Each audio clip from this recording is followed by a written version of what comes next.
नमस्कार दोस्तों, स्वागत है आपका आपके अपने यूट्यूब चैनल गगन क्लासेस में। दोस्तों, आज मैं आपके लिए एक ऐसी नई चीज़ लेकर आया हूँ जो 90% बच्चों को नहीं पता होगी। ठीक है, आज ऐसी बात बताने वाला हूँ जो 90% बच्चों को आप में से नहीं पता होगी। ठीक है, तो बात करते हैं डीएलएड की।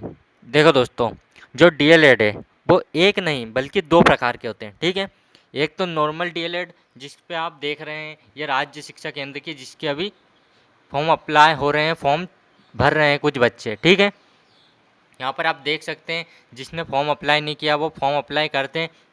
30 जुलाई लास्ट डेट है। ठीक है, इसके बारे में तो मैंने वीडियो बना दी है। ठीक है, लेकिन अब जो स्पेशल डीएलएड है उसकी बात मैं बताने वाला हूँ। ठीक है, तो वीडियो को शुरू करते हैं। तो दोस्तों, जैसे कि मैंने कहा कि डीएलएड दो प्रकार के होते हैं। पहला नॉर्मल डीएलएड, ठीक है, और दूसरा स्पेशल डीएलएड। इसके बारे में बहुत कम बच्चे ने सुना होगा या सुना ही नहीं होगा। एक भाई ने मुझे कमेंट भी किया था, तो मैं सोचा कि आपके साथ जिनको नहीं पता है वो भी समझ जाएंगे कि स्पेशल डीएलएड क्या होता है। ठीक है, तो देखिए, आज मैं आपको इन दोनों में अंतर बताने वाला हूँ, इनकी A to Z जानकारी आपको देने वाला हूँ। ठीक है, और किस डीएलएड में कंपटीशन कम होता है, किस डीएलएड में कंपटीशन ज़्यादा होता है। ठीक है, तो वीडियो को पूरा देखना और जानकारी अच्छे लगे तो चैनल को सब्सक्राइब करना मत भूलना। ठीक है, तो चलो सबसे पहले तो आसान भाषा में समझते हैं कि दोनों में अंतर क्या है, नॉर्मल डीएलएड और स्पेशल डीएलएड में अंतर क्या है। तो पहले बात करते हैं नॉर्मल डीएलएड की। जो नॉर्मल डीएलएड है ये वो कोर्स है जिसे आप करके सामान्य बच्चों को, मतलब फर्स्ट से लेकर 5th तक के बच्चों को पढ़ाने के लिए प्राइमरी टीचर बनते हैं। ठीक है, नॉर्मल बच्चों को। और जो स्पेशल डीएलएड है, स्पेशल डीएलएड में आप एक स्पेशल एजुकेटर बनता है। ठीक है, यानी आप उन दिव्यांग, दृष्टिबाधित या स्पेशल बच्चों को पढ़ाते हैं जिन्हें खास देखभाल की ज़रूरत है। ठीक है, जो मेंटली या फिजिकली बच्चे अच्छे नहीं होते उनको आपको पढ़ाना पड़ता है स्पेशल डीएलएड में। ठीक है, आप समझ गए होंगे। यहाँ पर देख लीजिए, मैंने लिखा भी है। ये नॉर्मल में ये क्या है, सामान्य वीटीसी यानी सामान्य बच्चों को पढ़ाते हैं, और स्पेशल में विशेष वीटीसी मतलब विशेष बच्चों को, दिव्यांग छात्रों के लिए होता है। ठीक है, वो मेंटली फिजिकली किसी भी प्रकार का हो सकता है, और ये सभी छात्रों के लिए होता है, मतलब आप कोई सी भी स्कूल में पढ़ा सकते हो। ठीक है, नॉर्मल में ये तो आप देख लिया है।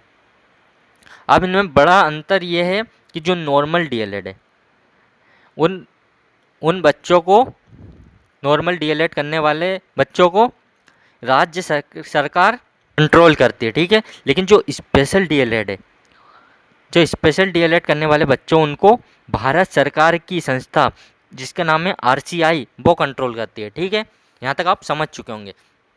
अब इसके आगे मैं बताता हूँ कि किन में कंपटीशन ज़्यादा है और किस में कम है। ठीक है, तो दोस्तों, जैसे कि आप अगर नॉर्मल डीएलएड करते हो, ठीक है, तो इसमें याद रखिए एमपी में और पूरे देश में, मतलब मध्य प्रदेश में ही नहीं पूरे देश में लाखों छात्र पहले से ही ये कोर्स करके घर बैठे हैं। ठीक है, और लाखों छात्र हर साल ये नॉर्मल डीएलएड करते हैं।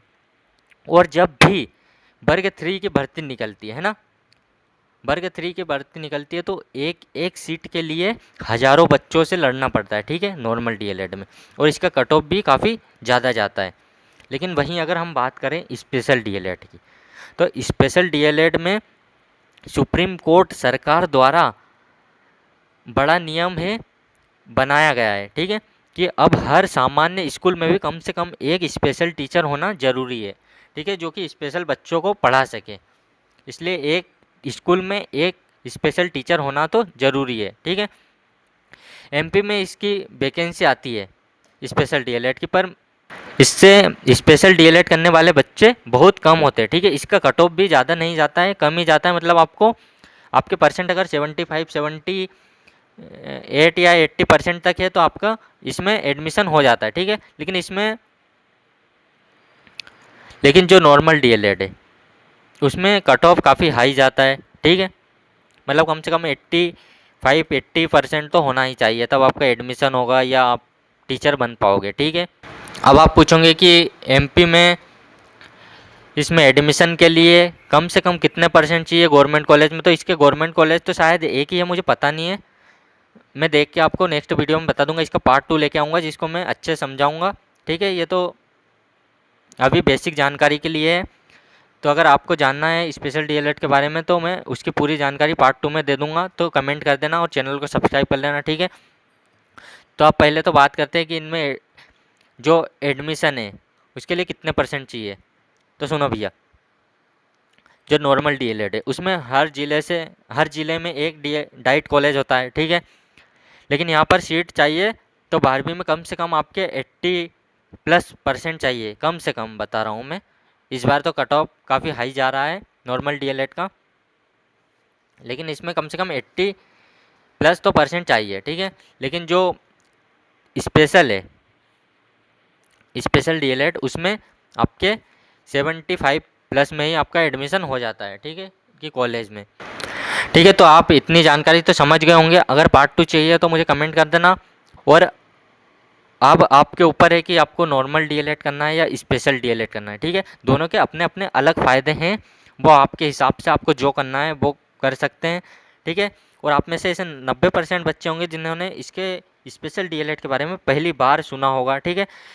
यूट्यूब पे भी काफ़ी कम वीडियो है इसके, तो मैं सोचा कि मैं ही बना दूँ। ठीक है। अगर आपको 1% भी कुछ नया सीखने को मिला है तो चैनल को सब्सक्राइब कर लेना। ठीक है। ताकि ऐसी वीडियो मैं आपके लिए लाता रहूँगा। ठीक है। आप चैनल को सब्सक्राइब करते हो तो हमें मोटिवेशन मिलता है। ठीक है। अगर आपको कुछ पूछना है तो कमेंट में पूछ लेना इसके बारे में, या नेक्स्ट पार्ट तो भी आप कमेंट कर देना। ठीक है। और बता दूं कि दोनों ही डीएलएड का सिलेबस अलग अलग होता है। ठीक है। जो नॉर्मल होता है उसमें तो आप जो पढ़ते आ रहे हैं वही आपको पढ़ना है, लेकिन जो स्पेशल डीएलएड है उसका जो सिलेबस है वो काफ़ी अलग होता है नॉर्मल के मुकाबले। जो आपने पढ़ा है उसके मुकाबले भी काफ़ी अलग होता है। लेकिन दोनों ही 2-2 साल के कोर्सेज हैं। ठीक है। दोनों 2-2 साल के डिप्लोमा कोर्सेज हैं। ठीक है। अगर नेक्स्ट पार्ट चाहिए तो कमेंट कर देना। धन्यवाद।